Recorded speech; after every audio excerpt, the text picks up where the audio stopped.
অসুস্থ অবস্থায় বালিশে সিজদা দেওয়া যাবে কিনা, এটা অনেকে করে। যে অসুস্থ মানুষ ইশারায় রুকু সিজদা করে, তো সামনে একটা বালিশ হয়, বালিশের মধ্যে করেন না, বালিশে সিজদা করার কসরত করার দরকার নাই। আপনি যদি স্বাভাবিকভাবে জমিনে সিজদা করতে পারেন ভালো, যদি না পারেন তাহলে আপনি ইশারায় সিজদা করবেন। অনেকে আবার একটা চেয়ার বা টুল রাখে সামনে, ওইটাতে মাথা রাখে, ওইটাতে রাখা না রাখা সমান, কোনো দরকার নেই। আপনি শুধু ইশারা করবেন ব্যাস, মাথা টাচ করার কোনো দরকার নাই। মাথা টাচ করলে জমিনে করবেন, আর নাহলে ইশারা করবেন। খালি পেটে রোজা রাখা যাবে কি না? খালি পেটে রোজা রাখা যাবে, অসুবিধা নেই। সারি খান নাই তারপর রোজা রাখা কোনো অসুবিধা নাই। সময় সালাত আদায় করার সময় অন্য মনস্ক বা কাজে বাজে চিন্তা মাথায় আসলে করণীয় কি? ভাই, বাজে চিন্তা মাথায় আসাটা দোষণীয় না, আসবে এটাই স্বাভাবিক। অর্থাৎ অন্যদিকে মন চলে যেতে পারে। রাসূল আকরাম সাল্লাল্লাহু আলাইহি ওয়াসাল্লাম একবার নামাজে দাঁড়িয়েছেন, একটা শিশুর কান্নার আওয়াজ শুনে তিনি নামাজকে সংক্ষিপ্ত করে দিয়েছেন। তাহলে বোঝা গেল যে অন্যের কথা নামাজের সময় বাইরের কথা আসাটা দোষণীয় না, কিন্তু নিয়ম হলো যখনই আমি টের পেলাম যে মন অন্যদিক চলে গেছে, সাথে সাথে মনটাকে কি করবো, ঘুরে নামাজের দিকে নিয়ে আসবো, বাস এই কসরত চেষ্টা চালাবেন। এরপরে আসুন, বিতির নামাজের সময় দোয়া করতে সময় হাত উঠাতে হবে কিনা। হাত উঠানোর কথা অনেক ওলামা একরাম বলেন। সৌদি আরবের সর্বোচ্চ ওলামা পরিষদের অনেক ওলামা একরাম, বিশেষ করে শেখ বিন বাজ রাহিমাহুল্লাহ যতটুকু মনে পড়ে, তিনি বলেছেন দোয়া কুনুতের জন্য হাত তুলে দোয়া করাটা আসলে হাদিস দ্বারা সাবেত না। ফরজ গোসল করতে ভুলে গেলে পরে অজু করলে সালাত হবে কিনা। ফরজ গোসল করতে যদি ভুলে যান, অজু করলে তো সালাত হবে না, গোসল করেই তারপরে কি করতে হবে, নামাজ পড়তে হবে। মাসিক হলে কায়দা ধরা যাবে কিনা, অসুবিধা নেই। কোরআন ধরতে পারবেন না, কোরআন পড়তে পারবেন না, তবে ওই আরবি অক্ষর ধরাতে কোনো অসুবিধা নাই, কায়দা ধরাতে অসুবিধা নেই।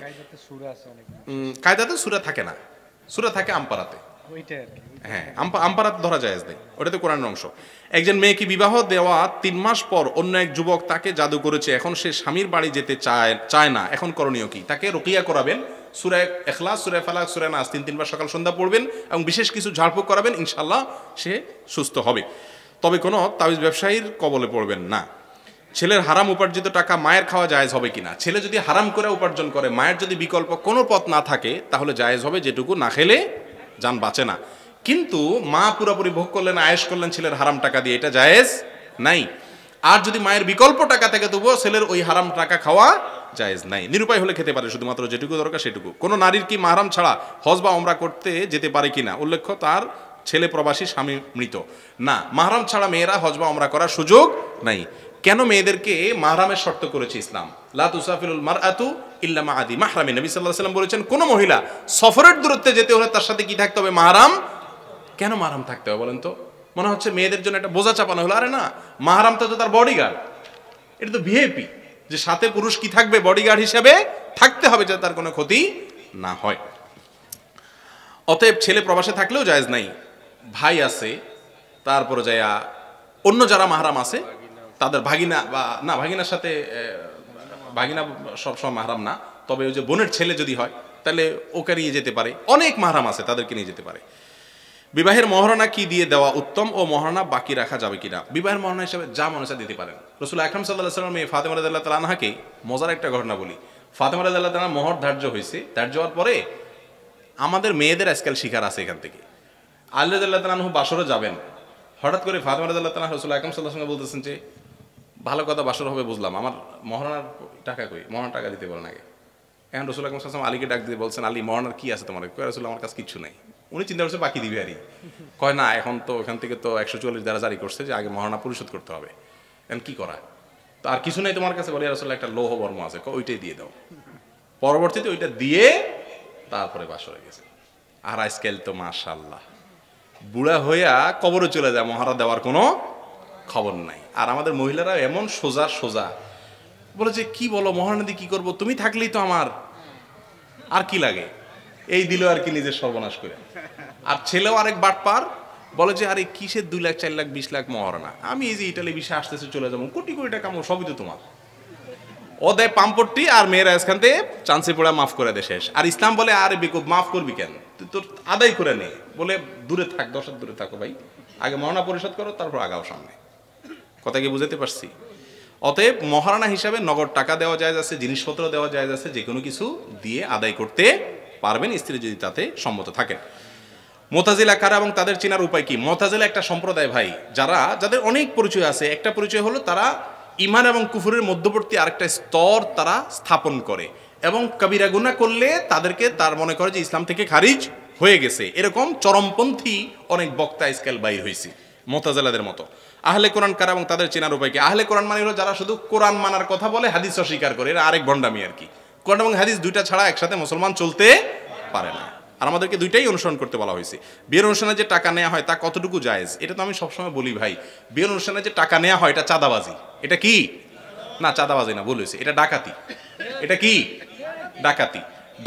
ডাকাতি আর বিয়ের অনুষ্ঠানে টাকা তোলা, এই দুটার মধ্যে পার্থক্য হলো ডাকাতির সময় একটা ছুরি ধরে বা একটা পিস্তল ধরে, আর বিয়ের অনুষ্ঠানে ছুরি পিস্তল ধরে না, একটা টুল নিয়ে আবার কাগজ কলম নিয়ে বসে।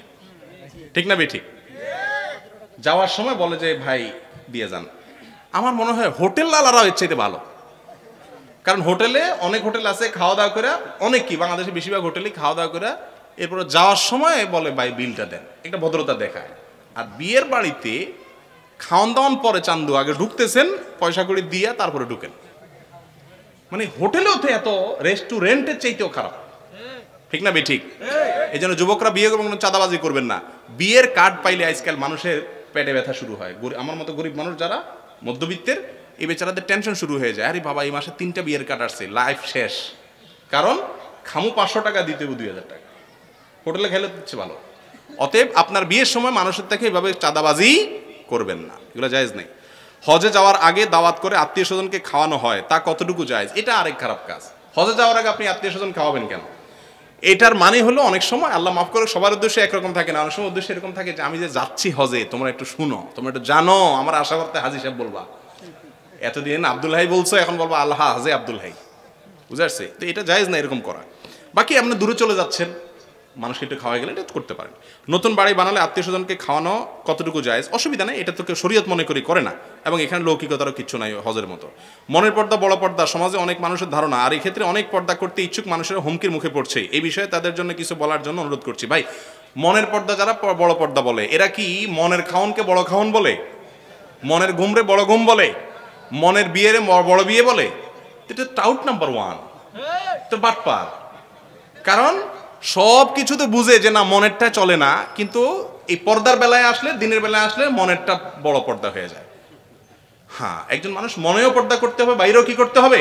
পর্দা করতে হবে। আল্লাহ বলেছেন ওয়াজারু জাহিল ইসলাম অবাবতে না, দুইটাই করতে হবে। ঘরে ছবি থাকলে রহমতের ফেরেশতা প্রবেশ করে না, কিন্তু নিত্য প্রয়োজনীয় বিভিন্ন ব্যবহার্য দ্রব্যের মোড়কে এবং টাকাতেও ছবি থাকে। টাকা ছবি থাকলে এটা পকেটে থাকে, অতএব পকেটে ভাঁজ করা থাকলে সেখানে রহমতের ফেরেশতা ঢুকতে অসুবিধা নাই। এটাকে সম্মানজনকভাবে ঝুলিয়ে রাখার পরে শরীয়তে কি নিষেধাজ্ঞা?